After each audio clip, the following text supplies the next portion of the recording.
عليكم الحباب، كي راكم معايا؟ لاباس؟ ان شاء الله تكونوا بخير. صاي ولفنا هذيك العقليه تاع العياش تاع المروكيه اللي يقول لك شوفوا كحل كحل الجزائري، يوري لك شي بلايص من طنجة، وشي بلايص من الرباط، شي بلايص من الكازا، وراه جاي باش نهضروا على كازا. يوري لك ويقول لك كحل، يوري لك طرق شابين وديك وديك وديك. بصح المشكل ما يورولكش السكاني اللي راهم يهدموا فيهم ويرحلوا بالغاشي، ماشي يسكنوهم، يخرجوهم سكانيهم بصح ما يعطوهمش سكاني.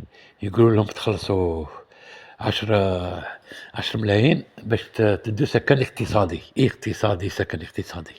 يا حسرة وراكم بعاد على الجزائر.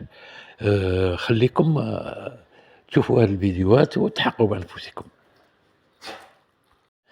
كما أنا في هذا الفيديو هذه في الدار البيضاء يوروا لك لي غراسيال تاعهم، طرق شابين وطرق. أنا ما توريناش هذه. شوفوا هنايا التراموي بجانب الاري تاع الطاكسيات، والطاكسيات تاعهم الكاليج. هاهما كيما راكم تشوفوا راهم مستهدفين. الناس راهي تروح للكاليج بالحمير اللي يتمشاو بالبغوله وكاع، ويخلوا الطاكسيات على ما قدوش. وزيد تاني ما احنا ما عندناش هذه الكاليج. كاليج في لافيل ما كاش، في القرى ما كاش.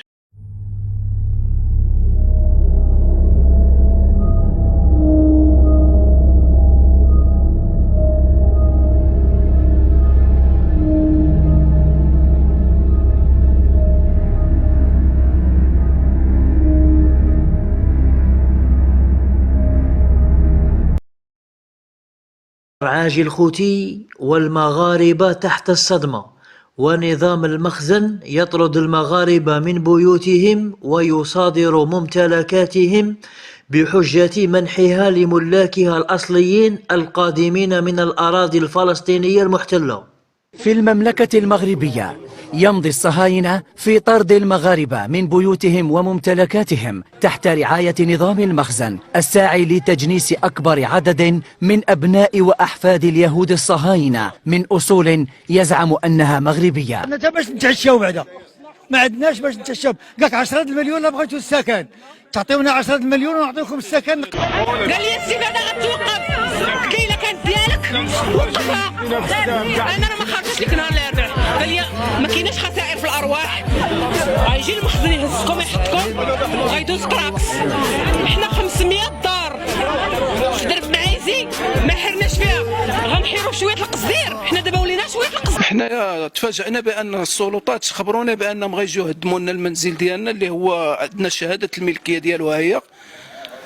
وعندنا المنزل فيه 3 ديال الطوابق وجوج 3 المحلات ديال التجاريه.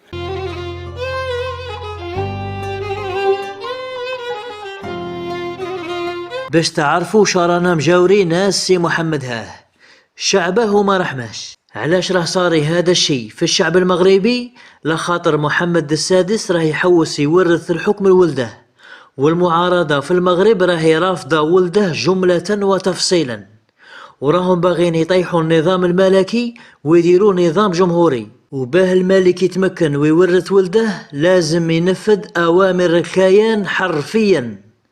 ودروك الكرة راهي في ملعب الشعب المغربي، يا تسكتوا وتبلعوا فمكم وتخرجوا من منازلكم، يا غدوة يصراكم كما غزة.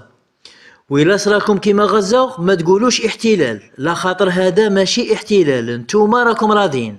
خاطر إلا سكتوا ورضيتوا بالأمر الواقع وخرجتوا من منازلكم، غدوة غادي يصراكم كما غزة وغادي يولوا يعيطوا لكم إرهابيين.